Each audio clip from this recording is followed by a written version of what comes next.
이 세상에는 우리 눈에 보이지 않지만 존재하고 있다고 믿는 것들이 있습니다. 공기, 눈에 보이지 않지만 공기가 있으므로 우리는 숨을 쉬며 살 수 있습니다. 저번 주일 녹색교회 세미나에서 강사님이 말씀하신 미생물, 확대경으로 보지 않고는 우리 눈으로 볼 수 없는 존재입니다. 하나님의 존재도 마찬가지입니다. 우리가 하나님을 눈으로 볼 수는 없지만 살아계시고 우리와 함께 하신다는 것을 우리는 믿고 있습니다. 여러분들에게 하나님의 존재는 어떤 존재입니까? 신앙적으로 살아계신 신이구나 하는 정도입니까? 아니면 살아계셔서 나를 인도하시고 보호하시고 구원하시는, 나와 함께 하시는 하나님임을 느끼고 경험하고 있으십니까? 오늘 본문에서는 하나님께서 친히 자신의 백성들에게 하나님의 존재를 드러내고 보여주신 기적이 기록되어 있습니다. 먼저 출애굽한 이스라엘 백성들이 가나안에 들어가기까지 이동 경로에 대한 지도를 먼저 보시겠습니다. 여러분이 보시는 위치상으로 지도 왼쪽에 애굽이 있고 애굽과 지중해 사이에 라암셋이라는 지역이 있습니다. 바로 저곳이 애굽 땅에서 이스라엘 백성들이 거주하던 지역입니다.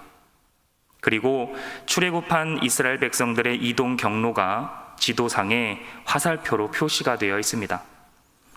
지도를 보면 라암셋에서 가나안 땅까지는 굳이 광야를 돌아서 가지 않아도 된다는 것을 알 수 있습니다.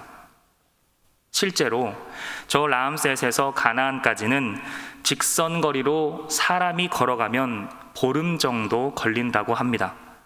중간에 쉬기도 하고 진을 치고 잠도 자고 그렇게 한다 하더라도 한 달이면 충분히 도착할 수 있는 거리입니다.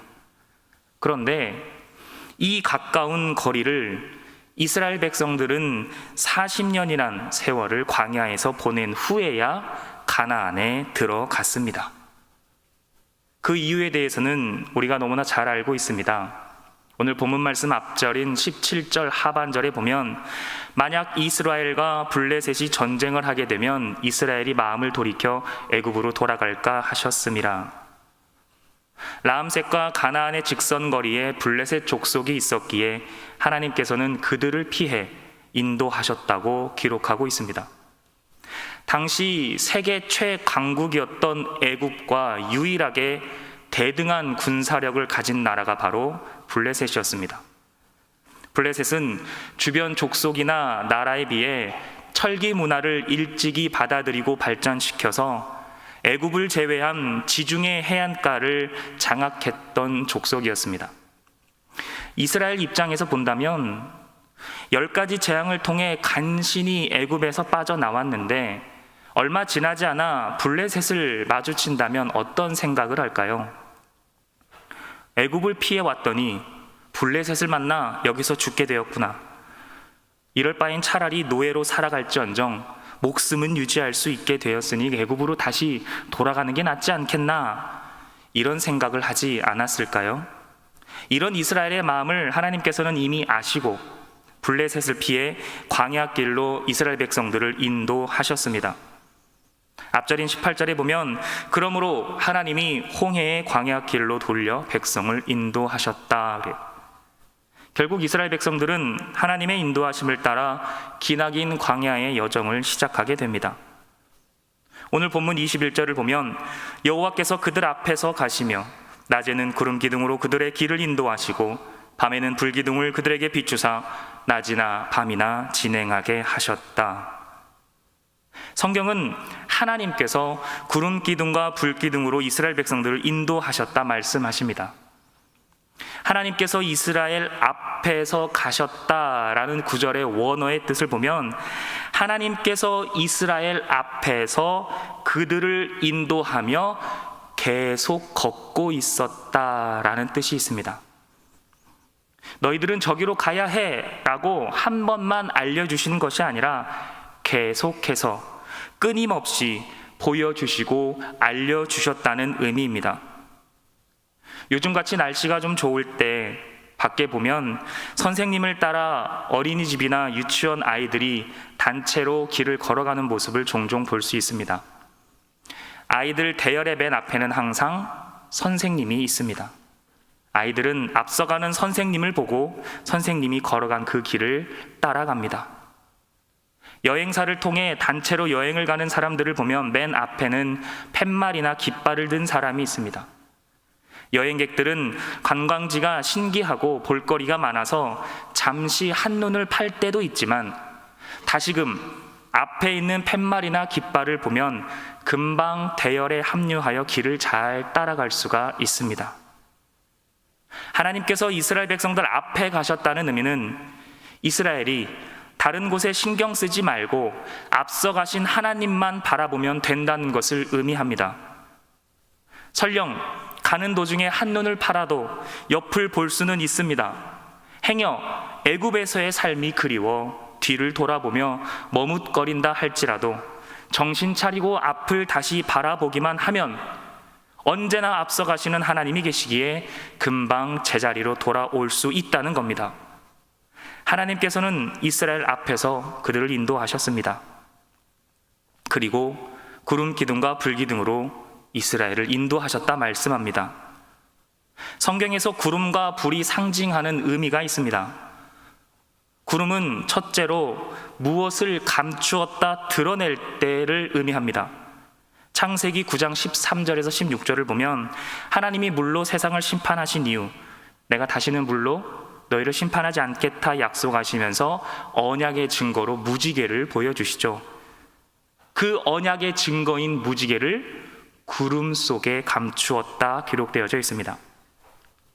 또 출애굽기 14장 20절 이하에 보면 애굽 군대와 이스라엘 사이에 구름이 있게 하시어 애굽 군대에게서 이스라엘 백성들을 감추어 주셨습니다. 애굽 군대는 구름 속의 흑암 때문에 이스라엘에게 가까이 가지 못했다 기록하고 있습니다. 두 번째로 구름은 하나님의 영광, 임재, 강림을 상징합니다. 출애굽기 16장, 19장, 34장에 보면 하나님의 영광이 구름 속에 나타났다. 하나님께서 구름 가운데 임하셨다. 하나님께서 구름 가운데 강림하셨다라고 기록되어져 있습니다. 구름은 이런 의미가 있습니다. 두 번째, 불은 성경에서 보통 심판이나 멸망, 재앙을 의미합니다. 창세기 19장 24절에 보면 하나님께서는 하늘에서 불을 비같이 내리시어 소돔과 고모라를 멸망케 하셨습니다. 출애굽기 9장 23절에 보면 애굽에 우박의 재앙을 내리실 때에도 우박에 불덩이를 섞어 내리게 하셔서 애굽 땅을 불바다로 만드셨습니다. 이렇듯 하나님께서는 무엇인가를 감출 때 구름을 사용하셨고 재앙을 내리실 때 불을 사용하셨습니다. 그러나 이런 구름과 불이 하나님을 의지하는 하나님의 백성들에게는 전혀 반대의 의미로 나타났습니다. 무엇인가를 감추고 혼란스럽게 하는 구름이 재앙과 멸망을 주는 불이 하나님의 백성들에게는 구원의 도구로 사용되었습니다. 내가 너희와 함께 있다. 두려워 말라. 내가 너희를 인도하고 보호하고 구원하겠다 말씀하신 도구로 구름과 불을 사용하셨다라는 겁니다. 출애굽기 14장 24절에 보면 갈라진 홍해를 건너고 있는 이스라엘 백성들에게 애굽 군대가 돌진해 옵니다.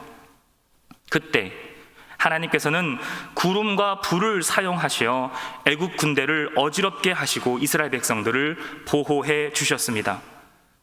애굽 군대가 혼란 속에서 도망간 틈을 타 이스라엘 백성들은 홍해를 안전하게 건넜습니다. 정신 차리고 이스라엘을 다시 쫓아온 애굽 군대는 결국 홍해 한가운데서 전멸하였습니다. 하나님이 보여주신 구름과 불은 이렇게 이스라엘을 인도하고 보호하고 구원케 하시는 하나님의 도구가 되었습니다. 이스라엘 백성들은 자신들 앞에 나타난 구름 기둥과 불 기둥을 보고 하나님이 우리와 함께 하신다는 사실을 깨닫고 믿게 되었습니다.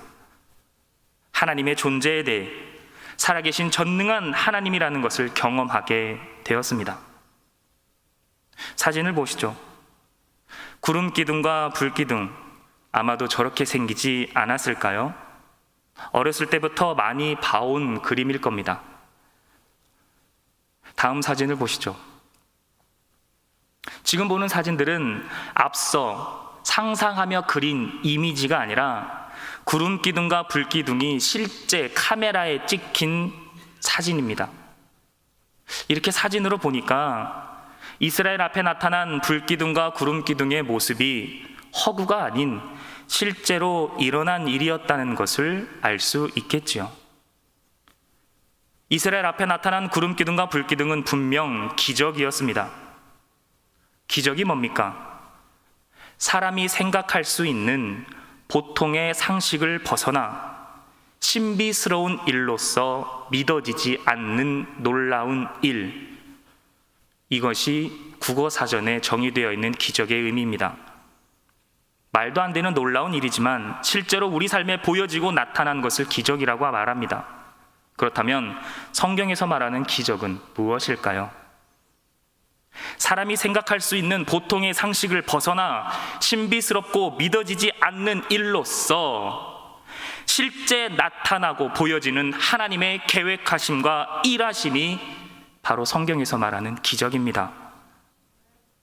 저와 여러분들, 신앙인들은 삶에서 나타나는 기적들을 통해 하나님의 계획과 일하심을 볼 수 있어야 합니다. 하나님은 온 세상을 다스리시고 모든 역사를 주관하시는 전능한 하나님이시기 때문에 그렇습니다. 기적은 우리가 이해할 수 없는 하나님의 계획을 하나님께서 하나님의 방법으로 하나님의 때에 온전히 하나님께서 드러내고 나타내는 하나님의 영역입니다. 하나님의 백성들은 삶의 기적이 일어났을 때 이런 행운이 있나? 이런 우연이 있나? 있을 수 없는 일이 일어났다 놀라면서 감탄을 금치 못하는 것이 아니라 그 기적 가운데에서 하나님의 살아계심과 하나님의 일하심을 보고 깨닫고 경험할 수 있어야 합니다. 사람의 본성이 그렇지요. 평안하면 하나님을 찾지 않습니다. 모든 삶이 만사 형통이면 하나님께 나아가지 않습니다. 사람의 죄악된 본성 자체는 하나님을 멀리하려고 하고 하나님을 떠나 살려 하기 때문에 그렇습니다. 그래서 하나님은 우리가 도저히 이해할 수 없는 일들을 행하시면서 계속해서 우리를 부르시고 우리에게 보여주시는 겁니다. 우리의 머리로는 이해할 수 없는 방법으로 역사하시면서 기적을 보여주시고 그 기적을 통해 하나님께서는 여전히 우리와 함께 하고 있다는 것을 보여주고 있는 겁니다. 우리들에게 알려주고 있는 겁니다. 하나님께서는 그렇게 자신의 백성들을 믿음의 백성으로서 계속 성숙시켜 나가기 위해 훈련시키고 있습니다. 이것을 우리는 연단이라고 합니다. 신명기 8장 2절에 보면 너의 하나님 여호와께서 이 40년 동안에 너희들에게 광야 길을 걷게 하신 것을 기억하라. 그렇게 하신 이유는 너희를 낮추시며 너희를 시험하사 너희의 마음이 어떠한지 하나님의 말씀을 지키는지 지키지 않는지 알려 하심이라. 하나님께서 하나님의 백성을 위한 시험, 훈련을 연단이라고 합니다. 하나님의 연단, 어떻게 생각하십니까? 우리는 왜 굳이 그렇게까지 하셨을까라고 생각합니다. 뭐하러 힘들게 출애굽을 시키십니까? 그냥 애굽을 멸망시키면 될 것을. 10가지 재앙을 내리실 때 왜 애굽 사람들의 장자만 죽게 하셨나? 그냥 애굽 사람들만 다 죽게 하시고 그 좋은 땅에 이스라엘 백성들 계속 살게 하시면 될 것을. 왜 블레셋을 굳이 피하게 하셨나? 그냥 가는 길목에 블레셋 사람들 다 멸망시키고 직진으로 가면 될 것을. 왜 홍해를 굳이 가르시고 거기를 건너게 하셨나? 등등등. 왜 그렇게 훈련시키고 연단을 시키실까? 우리는 끊임없이 생각하지만 이해할 수 없을 겁니다. 그러나 성경은 분명히 말씀합니다. 로마서 5장 3절 4절 우리가 환난 중에도 즐거워하나니 이는 환난은 인내를, 인내는 연단을, 연단은 소망을 이루는 줄 알미로다. 이스라엘 백성들에게 출애굽의 모든 여정은 환난이었습니다. 힘들고 이해할 수 없는 일들의 연속이었습니다. 그러나 그 환난의 여정 가운데 하나님은 이스라엘과 함께 하심으로 내가 너희들을 이렇게 계속 인도하고 있다. 내가 너희들을 계속 보호하고 있다. 내가 너희들을 계속 구원하고 있다. 하나님은 이스라엘이 그것을 깨닫기 원하셨습니다. 도대체가 너희들은 힘들지 않으면 나를 찾지를 않는구나. 힘들게 하시고 어려움을 주시면서 지금은 어때? 힘들지? 이제는 나를 좀 찾아줄래? 이제는 나에게 좀 나아줄래? 너의 삶이 너무 힘들구나. 많이 힘들지? 걱정하지 마. 내가 너희들 곁에 있을 거야. 내가 너희들과 함께 있을 거야. 구름 기둥을 보렴, 불 기둥을 보렴. 내가 살아있어 너희를 인도하고 보호하고 있단다. 이거를 깨닫기 원하셨던 겁니다. 그렇기에 하나님의 백성들은 환난 중에도 즐거워할 수 있다고 성경은 말해주고 있는 겁니다. 삶의 문제 속에서 문제를 바라보면 낙담할 수밖에 없지만 고난과 역경 속에서 나와 함께 하시는 하나님을 볼 수 있고 느낄 수 있고 경험할 수 있다면 우리는 언제나 즐거워할 수 있다는 겁니다.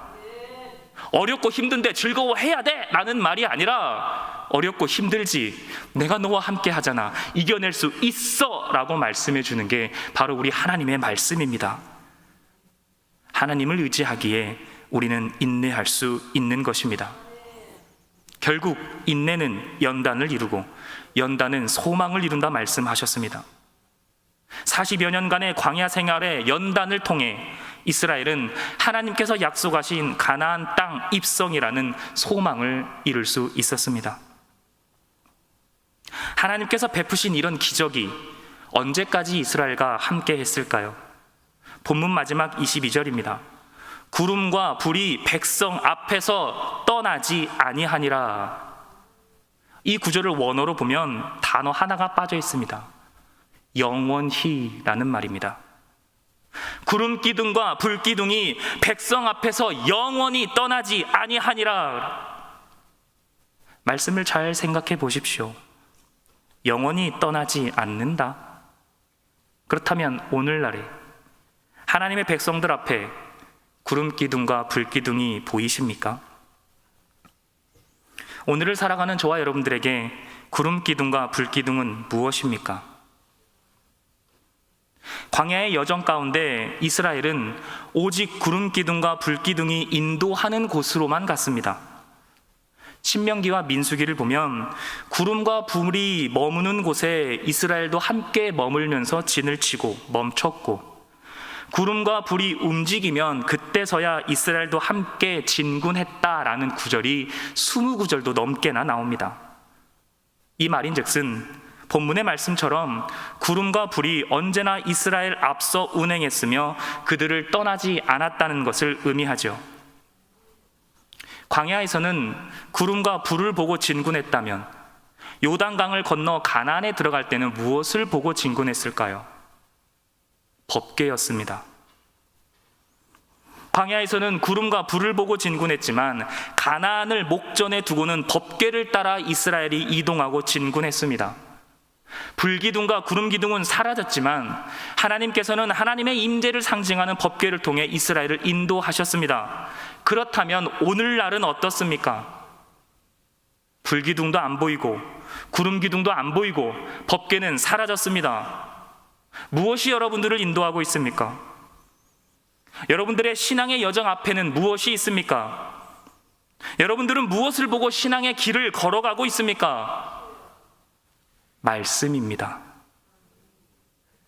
누가 불기둥을 구름기둥을 보내주셨습니까? 누가 법궤를 따라 이동하라고 말씀하셨습니까? 하나님입니다. 하나님께서 구름기둥을 따라가라, 불기둥을 따라가라 말씀하셨습니다. 모세가 아닙니다. 법궤를 맨 앞으로 메고 법궤를 따라가라 여호수아가 한 말이 아니라 하나님이 하신 말씀입니다.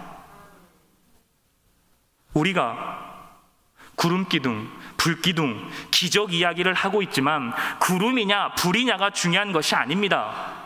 기적이 중요한 게 아니라 하나님의 말씀이 중요한 겁니다. 수천 년 전에 하나님의 말씀이 구름 기둥과 불 기둥으로 이스라엘에게 보여졌습니다. 2000년 전에는 예수 그리스도를 통하여 하나님의 말씀이 아예 사람들과 함께 살아갔습니다. 이제는 예수를 통하여 온전히 이루어진 하나님의 말씀이 저와 여러분들에게 주어졌습니다.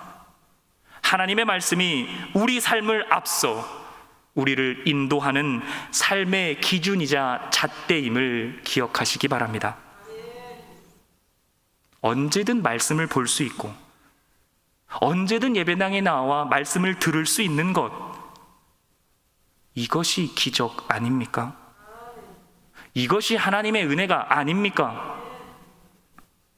말씀이 우리들에게 있는 한 하나님의 은혜는 우리에게서 떠나지 않는다는 사실을 믿음으로 고백하시기 바랍니다. 우리 삶에 나타나는 기적은 삶의 문제가 해결되는 것이 아니라 우리를 영원히 떠나지 않고 있는 하나님의 은혜가 기적입니다. 이런 하나님의 은혜를 무엇으로 경험하며 살아가고 계십니까? 어떻게 경험하십니까? 환상을 보고 신비한 체험 하지 않아도 됩니다. 말씀이면 됩니다. 기도를 했을 때 하나님의 응답을 듣지 못했습니다. 안절부절 하지 않아도 됩니다. 말씀이면 충분합니다. 기도도 말씀에 근거해야 하는 거 아닙니까? 신비한 체험도 기적도 모두 다 하나님의 말씀에 근거해야 된다고 목사님께서도 말씀해 주시지 않았습니까? 오직 하나님입니다.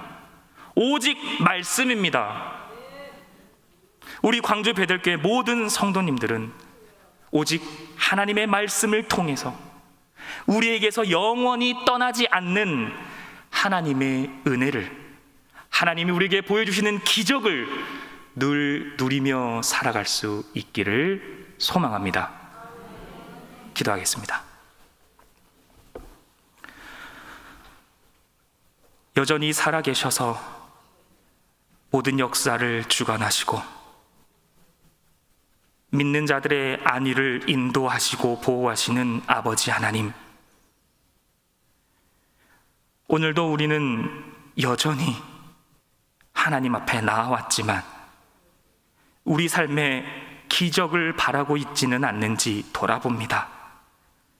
내가 원하는 것이 이루어졌을 때, 삶의 문제가 해결되었을 때, 신비한 체험을 했을 때만 기적이라고 말하는 것이 아니라 하나님의 말씀이 우리에게 있다는 것이 기적이요, 내가 하나님의 말씀을 들을 수 있고 하나님의 말씀이 영원히 나와 함께 하신다는 그 사실이 기적이자 은혜임을 고백하게 하옵소서.